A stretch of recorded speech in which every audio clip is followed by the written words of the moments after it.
बघा विद्यार्थी मित्रांनो, टीईटी 2025 ला आलेला हा प्रश्न आहे. बघा विद्यार्थी मित्रांनो, हा जो प्रश्न आहे बघा, याला आपण दोन पद्धतीने सोडवू शकतो. काय प्रश्न काय आधी समजून घ्या.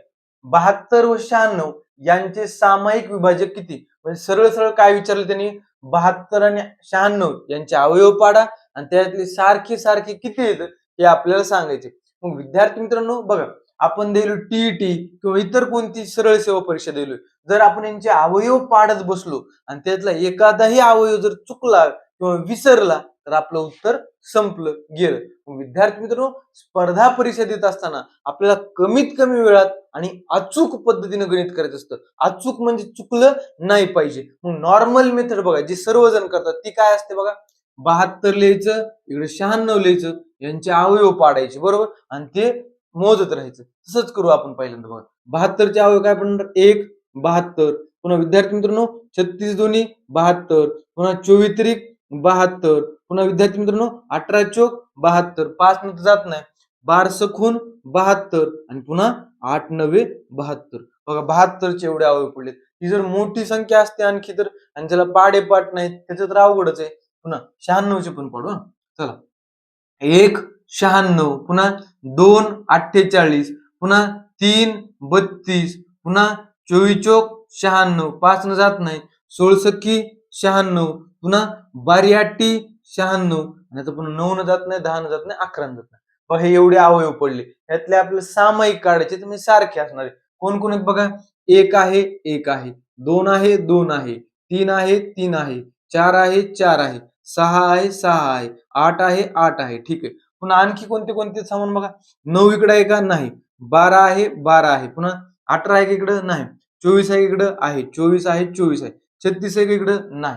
मग विद्यार्थी मित्रांनो, समान अवयव किती आहेत बघा, 1 2 3 4 5 6 7 8, किती आले, 8. बघा या पद्धतीने जर आपण गणित केलं तर आपला पेपर संपून जाते, मार्क तर काही पडणार नाहीत बरोबर. आता दुसरी मेथड काय बघा, काय करायचं, सरळ सरळ दिलेल्या दोन संख्या आहेत का, यांचा मसावी घ्यायचा. मसावी तर आपल्याला काढता येतो.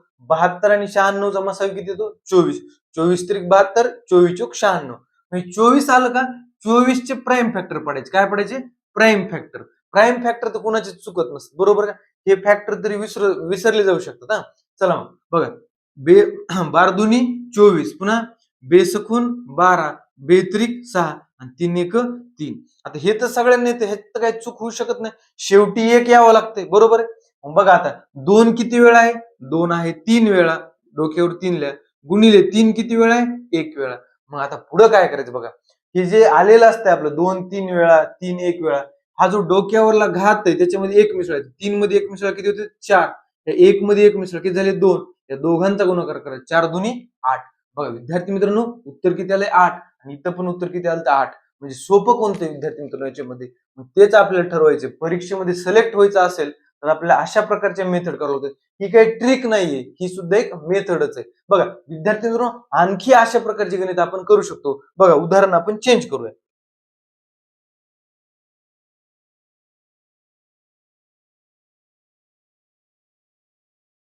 इथं आपण दुसरे आकडे घेऊ, सोपे घेऊ जरा.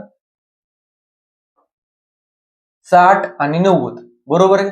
दोन्ही मेथडने करू आपण. किती बघा, चला 60 आणि 90 चे अवयव पडू.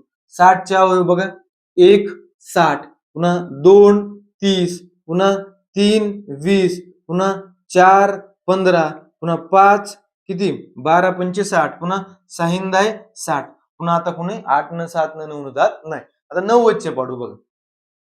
90 1, पुन्हा 2 45, पुन्हा 3 30, पुन्हा 4 न जात नाहीत, 18 पंचे 90, पुन्हा 15 सख्खी 90, 7 न जात नाही, 8 न जात नाही, 9 न जाते, 9 10 90. बघा एवढे अवयव पाडावे लागतात आणि त्यात किती क्लिष्ट आहे.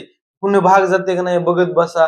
आपल्या ह्या मेथड मध्ये काहीच करायची गरज नाही. बघा आधी चेक करू, किती 1 आहे 1 आहे, 2 आहे 2 आहे, 3 आहे 3 आहे, 4 आहे इकडे नाही, 5 आहे 5 आहे, 6 आहे 6 आहे, पुन्हा 9 नाही इकडे बरं का, 10 आहे 10 आहे, 12 आहे का इकडे 12 नाही, 15 आहे का, आहे 15, चला 20 आहे का नाही, 30 आहे का, 30 आहे. किती झाली कॉमन बघा, 1 2 3 4 5 6 7 8, किती आहेत, 8 आहेत. म्हणजे 8 फॅक्टर कॉमन आले. ठीक आहे.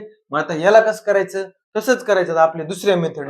या दोघांचा मसावी काय बघा, मसावी किती आहे, 30 दुनी 60, 30 त्रिक 90, मसावी किती आला, 30 आला. त्या 30चे काय करा, फॅक्टर पाडा ना, प्राईम फॅक्टर सोपं असते.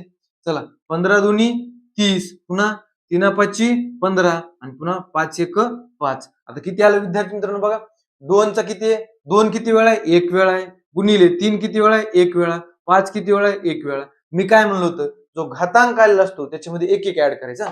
चला 1 वर एक ऍड केले की झाले 2 झाले, इथं पण 2 झाले, इथं पण 2 झाले.